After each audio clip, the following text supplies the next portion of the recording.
my husband called me saying, hey, there's a litter of kittens in our backyard of our office. And so I went and looked, and boy, were they cute. The mother was white, and the kittens were little tiny white balls of fluff. And I went home and I researched what you do in that case, and then I met up with Nicola of the Homeless Cat Network. I was hooked. I stayed with the program. You know, I became a volunteer just like she had been. Homeless cats keep appearing on the streets. Sicknesses, cars, suffering, stress from reproduction, they really don't, they're domestic animals. They really don't need to be on the streets. They suffer there. There's not enough food for them there. I want to do what I can. It's a small thing, but I think it makes a big difference to the cat. So the time is now. The time is now to help these animals.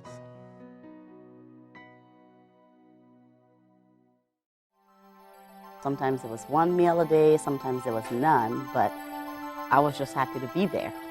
My dad, we didn't have much, and so going to school wasn't something that was just offered to kids.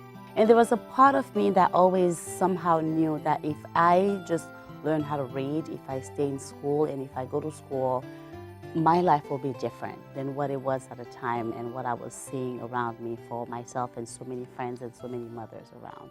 And so that determination made me really just want to learn how to read and write. But back in 2016, I went back, and it was just such a mixed feeling to be back. And when I was talking to the children, they said, look, Miss Evelyn, we want to be back here selling something so we can eat, and so that our families can also eat. And so because of that, I said, you know, we're going to have a school. I don't know how, but this is what we're going to do. It just really made me feel like I was doing something important because of how far this little bit of money could go. 1 in 3 women, 1 in 4 men will be victims of severe domestic violence in their lifetime. Over 70% of domestic violence incidents happen after a woman leaves the relationship. I have ladies who say, I used to be smart. These are women who ran entire departments or owned their own companies or were physicians who've felt like they've been systematically dismantled from the inside out.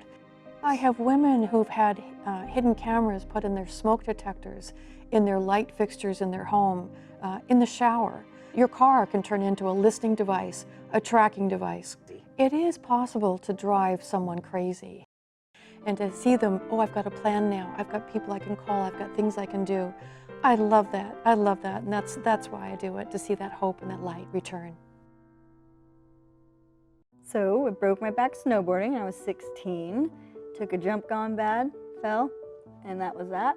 His life just kind of moved forward. I just got involved into adaptive sports right away, and that was just a huge experience for me.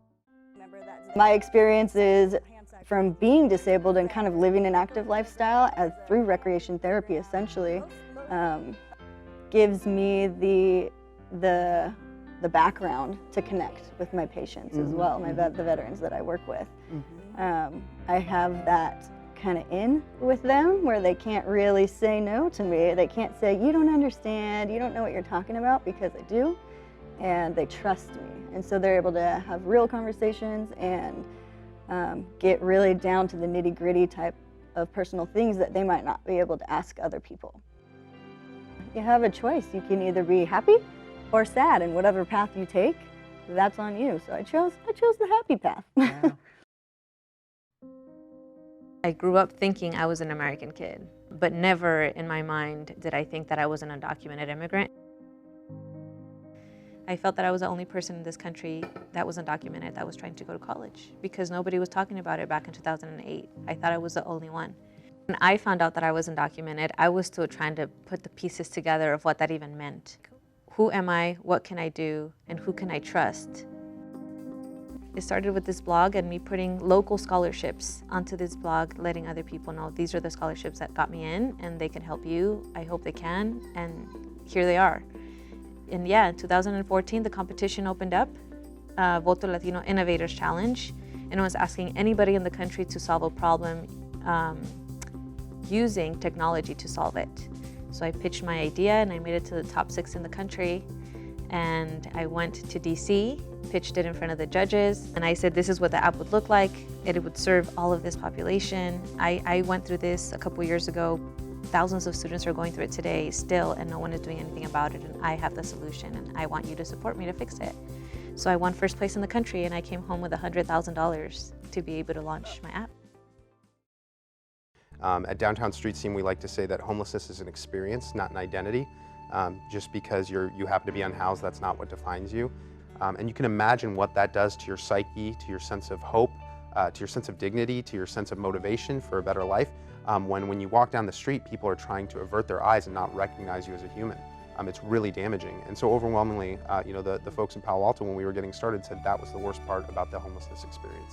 And once someone feels better about themselves, they're much more likely to be stable in employment, in housing, to remove roadblocks to homelessness. When you come to one of our team meetings, it's really kind of, I always say, unhoused people helping other unhoused people out of homelessness. And they're really doing a lot of the work together in this positive community. And so that's one of the main benefits that our team members get. But it also comes with case management services and employment services. And I actually think, one of the secret sauces, if you will, is that sense of community that they feel. Everybody's in a yellow shirt. It's kind of corny, but they're on the same team, and they hold each other accountable. They support each other. And when you come to one of our team meetings, it's really kind of, I always say, unhoused people helping other unhoused people out of homelessness.